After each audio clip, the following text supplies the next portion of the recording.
Thanks for tuning in to our seller interview series. Today we've got an Amazon FBA business for sale in the fitness niche. Created in September 2015, this business makes $4,140 per month in net profit, and the listing number for this site is 40823. Now, we do these interviews to give potential buyers more information about both the seller and the sites they're looking to purchase. We hope these insights are helpful for you in making a buying decision. We've got the seller with us today to go through the business and cover everything from niche selection to traffic and monetization. Thanks for coming on, David.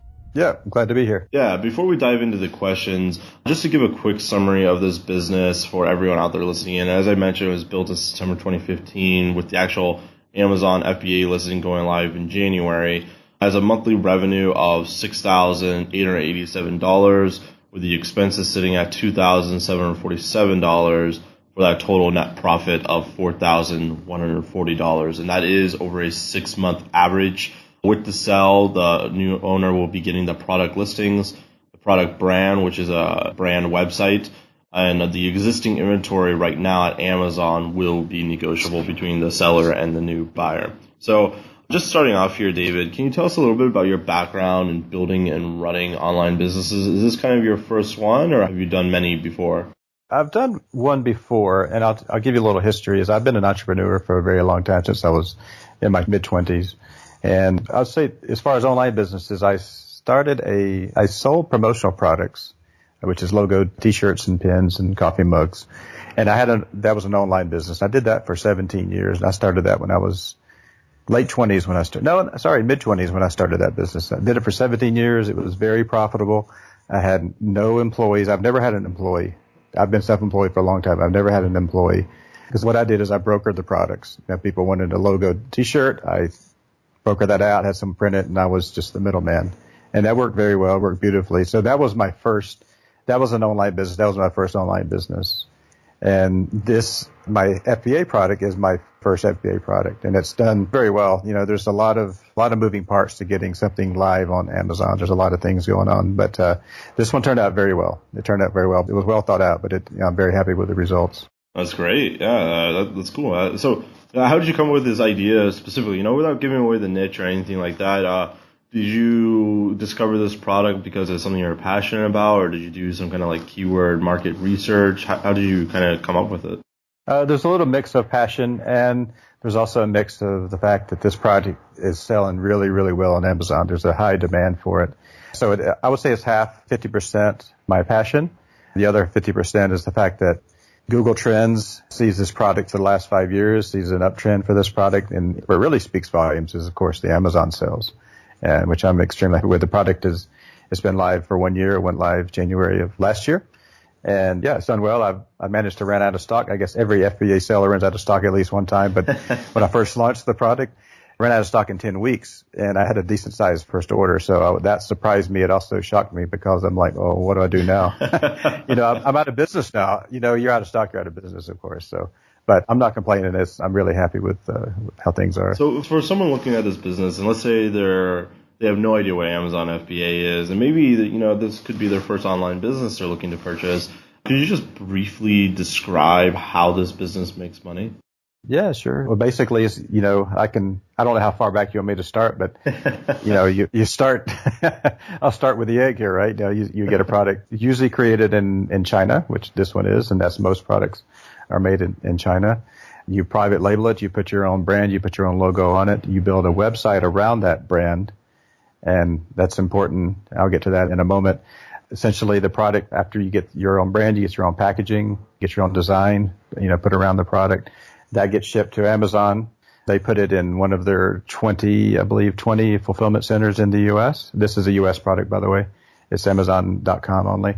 And once the product is listed on Amazon, then you put certain keywords so people can find your product easily, because there's, I forgot how many SKUs are on Amazon. There's millions and millions of them. So you have to do proper keyword research. You have to do proper keywords in your listing, great photos. So when someone buys the product, Amazon has 300 million credit cards on file in the U.S. So it's so easy that's why Amazon is the number one source for people to buy stuff online. It's the most trusted brand as well. And so people just click a button and, they're getting, Amazon fulfills the product. They fulfill the order. They take the phone call. They process the credit card, they ship the order, handle any complaints or questions that someone might have, and they handle any returns that might happen. So it's once the product is on Amazon, once it's there, it is an absolute dream business because all the hard work is done. I've done all the hard work. Once it's done, the maintenance to keep that listing where it is and to make money is just a couple hours a week, if that. Yeah, that's one of the real beautiful things about it. Truly, the hard work is pretty much all front and loaded when you first are, finding the product and researching it and sourcing it and all that stuff. That's the real work for the most part, at least.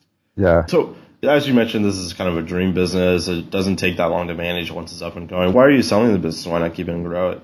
Yeah, that's a good question. I've been living in Thailand for the last 4 years, and I've been renting, and I'm ready to buy some property here.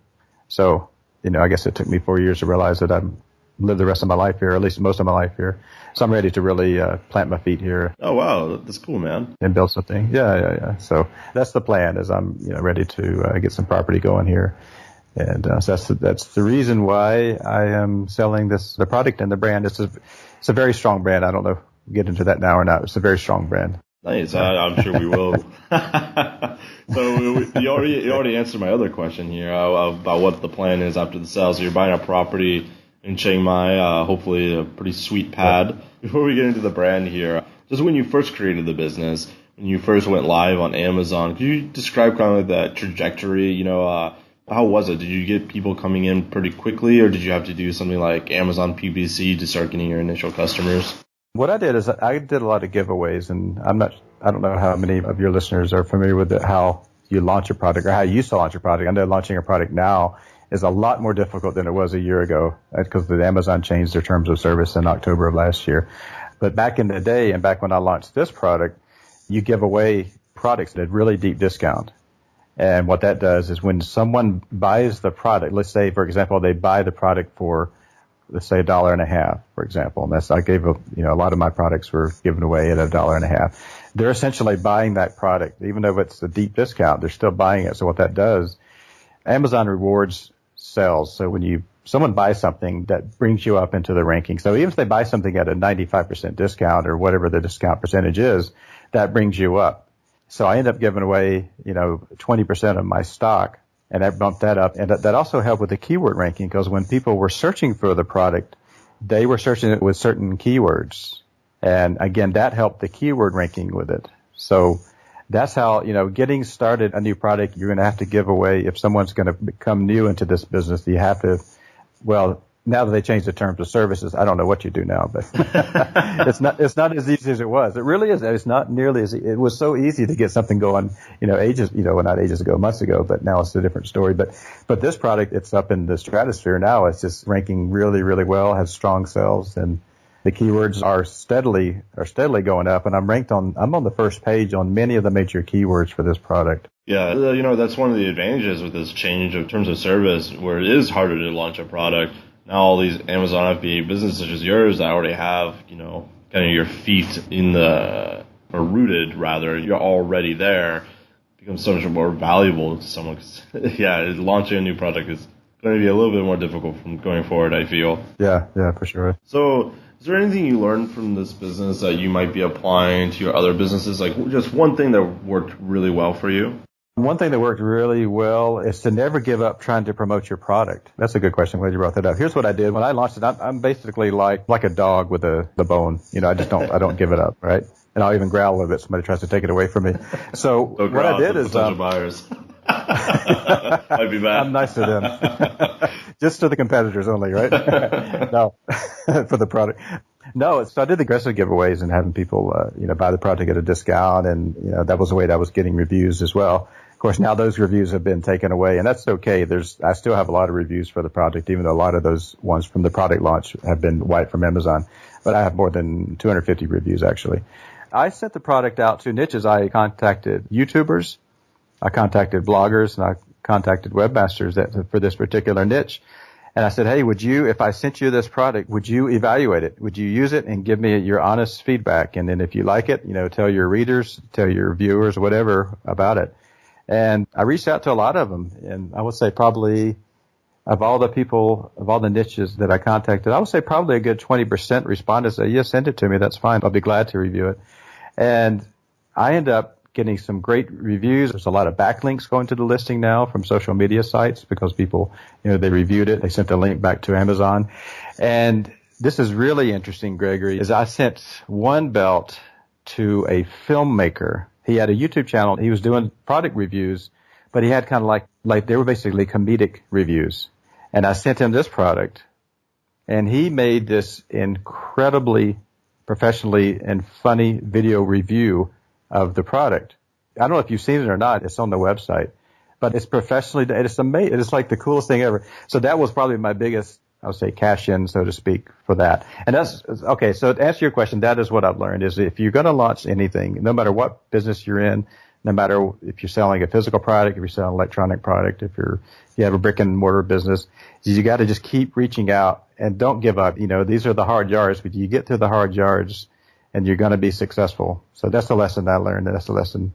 If someone were to ask me how they would succeed in a business, in any business, that would be my advice. That's great advice. Also, I think that's really cool that you reached out to YouTube influencers and things like that. I don't see a lot of people doing that, which they should. I mean, those people have a brand, they have an audience. I mean, it seems like a great place to do it. Mm-hmm. On the flip side here, what have you tried that didn't work? Is there anything that just kind of failed? Like, oh man, I really wish I didn't do that.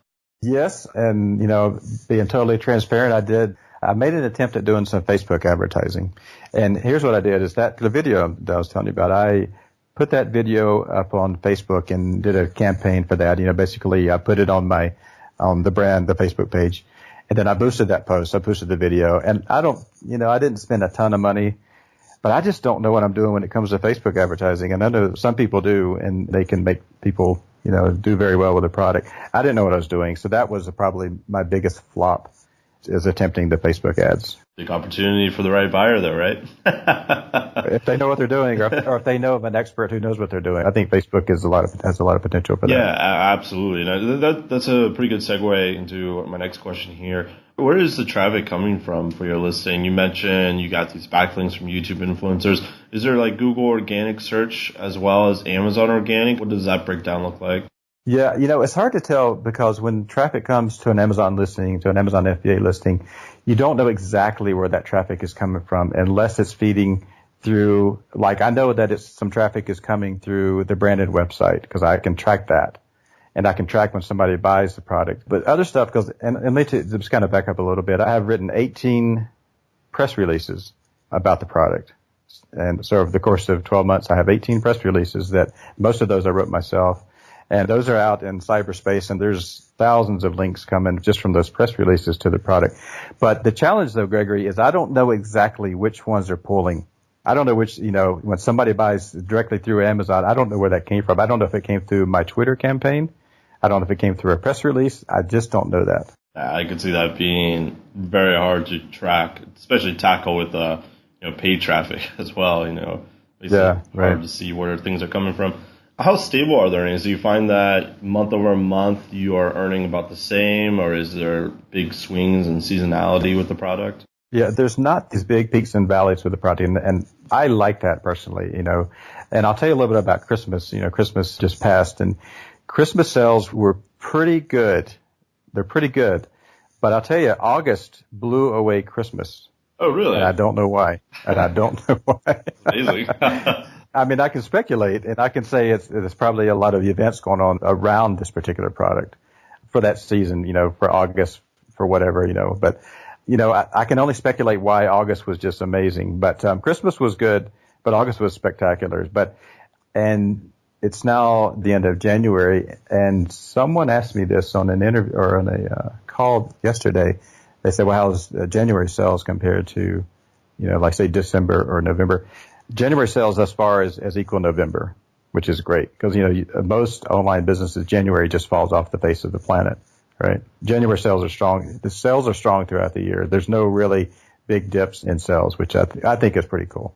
That's awesome. You mentioned you have a pretty strong brand, your own branded website. Could you talk a little bit about that? Like, how has your brand helped you, in your opinion, to grow and sell your product more? Well, I've had people tell me that the website is an amazing website. And so, I designed it myself, so I can't say it's an amazing because I created it. Okay. So I can only go by feedback from someone else, right? I've had people that look at it, they say, well, this is an absolutely well-designed website, a beautiful website.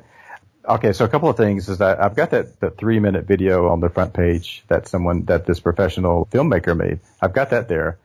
And here's another thing is I have a 4-time Olympian who has endorsed the product. Wow, that's impressive. That's a pretty good endorsement. You can't ask for better than that, right? Yeah. So I would say that's what really strengthens the brand is mostly the endorsement and, of course, the reviews and testimonials that we've gotten from the product. So, yeah. That's great, man. That's really cool. Now, if you were going to, let's pretend you're going to keep the business and you wanted to grow it, what would be the least risky path you'd focus to grow this business? To grow this business even more? Yeah, like what would you do? What would be the least risky thing you do? Okay. What I would do is I would introduce a new color. That is the simplest, easiest thing that I would do.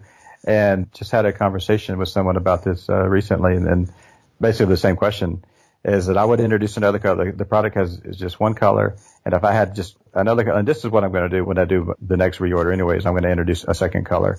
And I think if having another color option, and I'm being conservative, I think it would increase the sales by 10% alone just by having a second color. And then eventually, I believe a third and a fourth color should be added. And I think sales would just perpetuate from that because people like choices. For one, that just having a choice, even if they only buy one, if they have a choice, I think that kind of increases their chance of, buying the product. But of course, people, I've had people say, if you had 4 colors, 5 colors, I'd buy every color you had. So that's yeah, exactly. That's the biggest no-brainer that I would do and that I'm going to do, or if the buyer I would recommend the buyer to do. Now, is there anything you do differently if you wanted to grow this business as quickly as possible and you didn't care what kind of risk you were taking, just kind of threw caution to the wind to grow it as fast as possible? If I were to start over again or to increase the existing one? To increase the existing business. So adding colors might be considered relatively not too risky because you already have some data about it, right? Right. And something incredibly risky might be doing something like putting $30,000 onto Facebook ads or something crazy like that. Would you do anything like that, or would you still focus on just like the colors and what you were just talking about? No, what I would do is I would hire a PR expert and I would find a celebrity that would endorse the product. Let me back up a little bit. And I'm not saying to hire a celebrity to endorse the product. And by the way, the Olympic athlete, I didn't pay this person a dime to endorse it. I didn't pay him anything. But what I would do, and I would recommend to do if someone had a decent budget, is I would find a charity and give that product, many units, hundreds of units to that particular charity, and find a celebrity that, that really likes this charity, that this charity, they hold dearly, right? To find a celebrity to endorse a product is going to cost tens of thousands of dollars, and most people don't want to spend that money or can't afford that, right? But what I would do is, give away a few hundred products or 500 products to a charity that's tied to a celebrity, and then that celebrity, for the cost of 500 units, for example, that celebrity would be more than happy to endorse a product like that. Does that make sense? Or? Yeah, exactly. I mean, the celebrity is kind of like a larger scale what you're doing with YouTube, right? Like reach out to influencers to check out your product. I mean, celebrity, obviously they're going to have an audience of their own that's going to be probably more massive than most YouTube celebrities, I would assume. But exactly. I mean, they've got millions of followers, and if you get a celebrity to endorse a product, you better have a lot of stock at Amazon. Yeah, exactly. Speaking of risk, what do you think the biggest risk is to a business like this that buyers should be aware of? That's a great question, actually. The biggest risk for Amazon FBA business is not a risk if you play by the rules. If you start doing black hat techniques, if you start marketing your product outside of terms of service, if you start paying people to give product reviews, if you do other shady things that Amazon does not like, that is a big risk, because what they can do is they can freeze your listing, or worse, they can shut down your listing and they can shut down your account. So I've always played by the rules with Amazon, and I know the consequences of stepping over the line it's not worth it. So I would say anybody that's getting into FBA, just play by the rules, and you don't have to cheat to win in Amazon. What Amazon has done now, and I think this is great for their brand, for their image, is that they're encouraging people to have really good products. good products that, just not cheaply made products. They're encouraging people with the new terms of service that was implemented in October. They're basically forcing people to put up a quality product or it's not going to last. I don't know if your listeners are too familiar with the terms of service change, and maybe that's not important, but the bottom line is if just play by the rules and do what Amazon wants you to do, and you can succeed with it. There's ways to get a lot of reviews that are totally legit with Amazon.